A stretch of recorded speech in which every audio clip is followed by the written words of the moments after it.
Myelomeningocele means that the spinal cord and the covering of the spinal cord are exposed during the development of the fetus during pregnancy. You may hear it also described as spina bifida. Spina bifida is a very broad term, whereas myelomeningocele is a very specific term.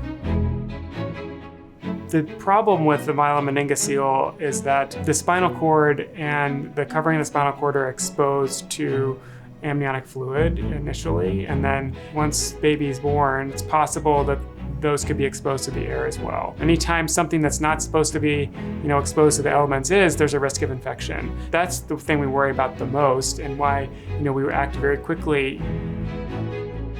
The people that it affects most are those that don't have access to prenatal care. We've found over the last several decades that the risk of spina bifida or myelomeningocele is increased in patients that don't have adequate folate supplementation or folic acid. It's really important for moms to be taking prenatal vitamins even before they know they're pregnant, to kind of make sure that they get that supplement while they're in the early stages of pregnancy, which is when this myelomeningocele will form.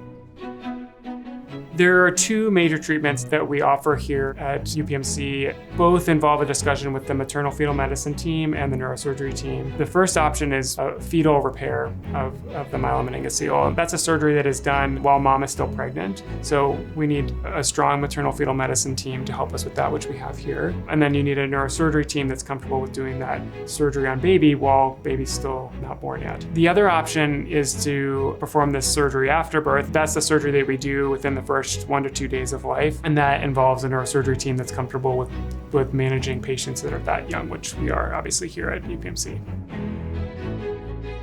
We're working on developing a team that uses more minimally invasive techniques to perform these repairs in fetoscopic fashion, which uses cameras and smaller incisions in the uterus. That's something that's growing here at UPMC.